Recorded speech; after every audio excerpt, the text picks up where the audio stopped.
Hello everybody and welcome back to another weekly recap. We're already on to episode number 16, so thank you again for tuning in. The weekly recap is all about having a look at the last week of Old School RuneScape and looking at maybe content updates, Reddit suggestions, or anything else affecting the Old School RuneScape community this week. Anyway guys, I hope you enjoy and let's get started. So we received one content update this week, and that is the collection log as well as the beta for the Deadman permadeath stage. So the collection log has been in the works for quite a while, but it's pretty much a one-stop shop for players to see which drops, pets, or other rewards they have obtained on their adventures in Gielinor. It'll track drops from various bosses, raiding dungeons, minigames, and like I said, pets. You can access it through the Varrock Museum or via the achievement gallery in your POH. So this is an awesome visual representation of any completionist items in Old School RuneScape. For anyone who's interested in that, it's going to be an awesome update for you. One thing worth noting is for items that you have already obtained, if it's untradeable, it will be added to the collection log.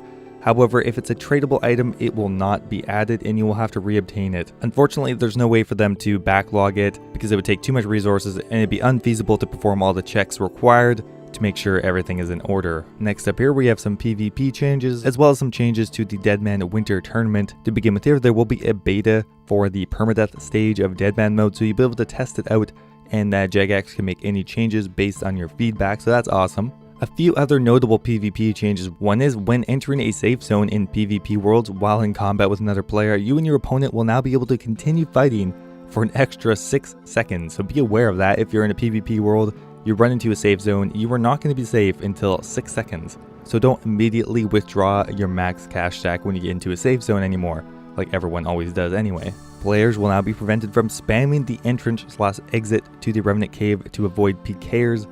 I guess you could hop back and forth a bunch of times and then log out.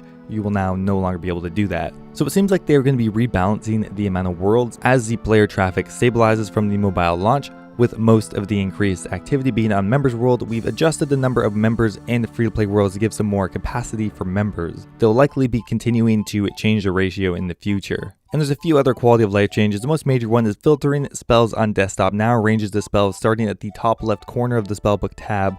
This makes it look neater and more consistent compared to having it disabled, so they'll no longer just be hovering in the middle, so that's great. Still not the most ideal outcome, but still way better than just having random spells floating around your inventory section. And that is it for content updates this week. Next up here, I want to talk a little bit about news related to the community, but not necessarily content updates.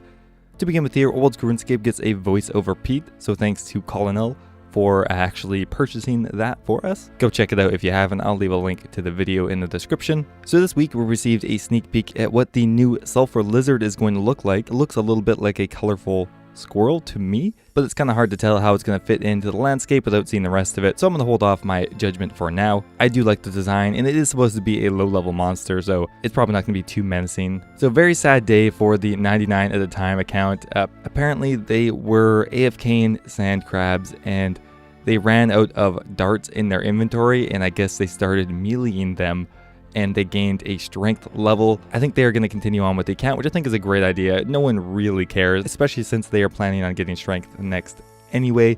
It doesn't really matter, and the amount of effort and time that went into the account, I don't think anyone cares. It's still an awesome achievement, but it's very unfortunate for you. And last up here, Link's Titan only has one skill left to get to 200 mil, and that is mining. As of today, he has about 20 million more experience to get in mining, and at the rate he's going, it probably won't take more than a month or so. So he will be our very first person to have 200 mil in everything, beat the game, maxed out everything, and I'm curious to see what he does from here. Maybe he will do it again on an Ironman account. Who knows? This week, we received another big update to the GPU plugin for RuneLite. There's now anti-aliasing, which will reduce the jagged lines on your player models and other character models. I turned it on, it looks so nice. I only can run the ×8.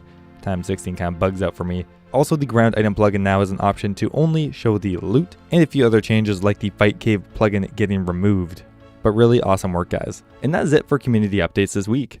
So every week I like to do a quick recap of the Q&A, so let's begin. To start off here, can you please address the recent polling issue with the drama related to the Spellbook Poll? It's more apparent than ever that poll results should not be released until the poll is closed. They said we don't have a hidden agenda, we're open to looking at appropriate workarounds once discovered, like being resized but not in PvP zones or something like that, or some sort of compromise. That didn't really answer the question. Could the Fire of Unseasonable Warmth be extended to affect the ice path to give us access to a new area to kill trolls. They said it could. That would make it the best area though, given the high requirements, they wouldn't mind it too much. Let's discuss the development of an Ultimate RuneScape exclusive continuation of the Ham storyline. For example, it surprises me that there is no low or mid-level Ham Slayer Master, even though lore-wise, having the Slayer Master to exterminate all the monsters is totally fitting with the faction. We could look at having the Land of the Goblins quest, needs testing and rebuilding. It's not a hugely popular request, but we can certainly do it if wanted. Given how the quest ends in RS3, we'd be able to either continue or make an alternative storyline. Is there any talk of a new agility course in Zeya, Mariadich, or in the future, Prifdinis? Not sure what niche it would fill, but any variety would be so appreciated for this skill. There's been talk on all three. Mariadich is very appealing and there is dead content there. We want to do something with agility. 60 to 90 is only Seers, so there's definitely room to add some variety. If you make a new Sea Slug quest, would it come with a new tier of Temple Knight armor?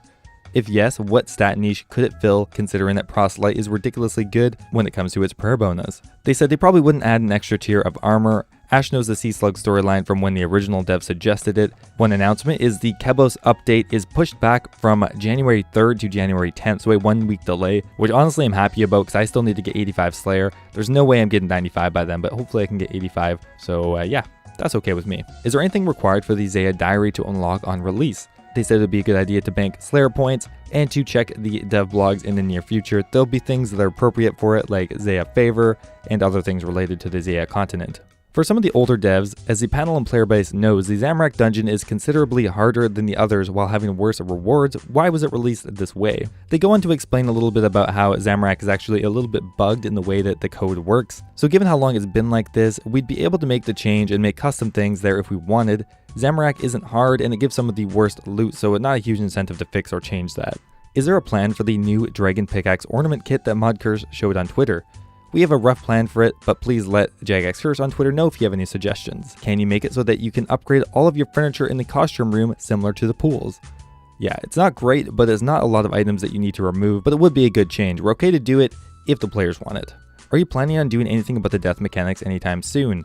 Some things still need to be ironed out, but it's definitely in the works and in our minds.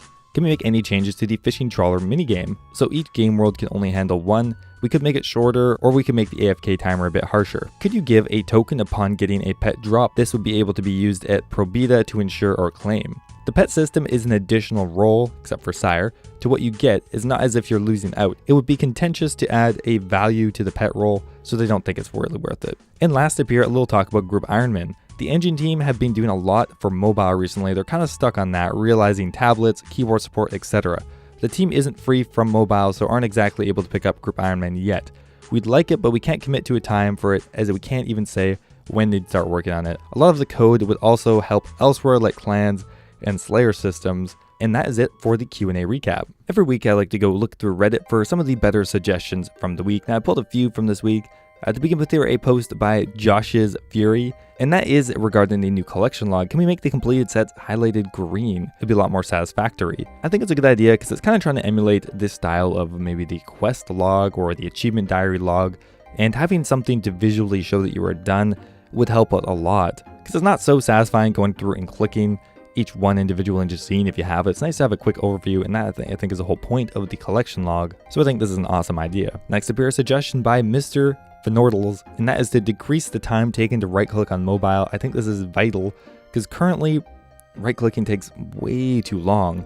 It's like 1 to 2 seconds, and considering how often you need to right click normally on a PC, it's just kind of unacceptable. You can't pick up your drops very quickly. While I'm on it, that's another problem. I don't really know how to fix this without adding item overlays to the entire client, but you need to add some way of distinguishing items on the ground, because on mobile you have a smaller screen, you're using the basic client, so it's a big issue trying to pick stuff up or just read really most things.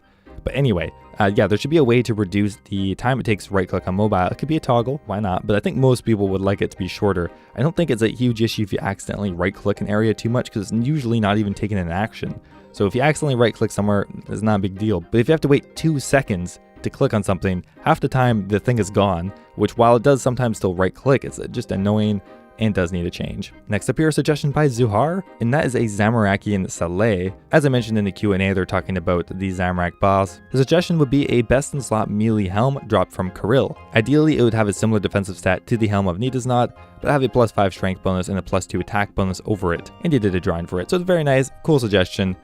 I'm not sure how much thematically it makes sense, but is that true about anything in this game, so who cares? Last up here, we have a suggestion by American Noob, and that is snapping turtle fishing. He said he really likes the idea of combo training methods like mermaid agility and barbarian fishing. I'm suggesting a training method similar to barbarian fishing, but with fishing and defense. The location would be done in the Mortmire Swamp. The skill would require 73 fishing and 35 defense. The catch rate would scale on your fishing level and what shield you are currently wearing because you don't want to get bit by the snapping turtle, and that's true. And he said the cooked version would heal a random number from around 16 to 20 HP. And since the food isn't that strong, I think it could give something like a +4 defense boost when you eat it. It's a cool suggestion. I do like the idea of adding in unique skilling method. I think Old School RuneScape overall could benefit from new things like this. And last up here, I just wanted to go over a few things on Reddit that I enjoyed, either as a creative post or just some other interesting information that's not really a suggestion. So to begin with here is a breakdown of the fastest and the slowest skills in Old School RuneScape based on your EHP, and it's also comparing it to RuneScape 3. So the highest skilling experience in the game, not surprised, is fletching with 4 million XP an hour. I'm assuming that's fletching dragon darts on mobile. Absolutely insane. Farming's XP per hour is very high because it does not take long to do a farm run, but it's not really comparative to fletching, but still. Next few are prayer, cooking, construction, ranged, fire making, herb lore, crafting, smithing, defense, thieving, magic, hunter, and it keeps going down. It's crazy to see that the lowest EHP XP rate in the game is 70,000, even in Old School RuneScape, and a lot of the skills run in the millions, which are pretty OP compared to what they are in Old School RuneScape. Anyway, an interesting breakdown and interesting to see what the top end experience rates are for each skill. Next up here we have a piece of art by Malicious Metal, and this is in a depiction of you fighting Elvarg. I really like the detail on the flame and the rune chainmail, I assume. It kind of looks like a plate body and a chainmail. And I like how everything is kind of swirling together almost. And last up here, a piece of art by Corvu66, and this one touches a little bit closer to home. In RS3, I was going for 99 fishing. That was just the one I went for. I think I was at 95 fishing, doing like barbarian fishing, and there were these underground caverns where I was catching something. I don't even remember what it was. I never made it. But anyway, an awesome depiction of fly fishing. We got some toads, we got some guy in the back cooking some fish, and the fire looks awesome. Anyway, great job. And that is it, guys. That is the weekly recap. I hope you guys enjoyed. If you did, don't forget to leave the video a like. I always appreciate it. And I will see you next time.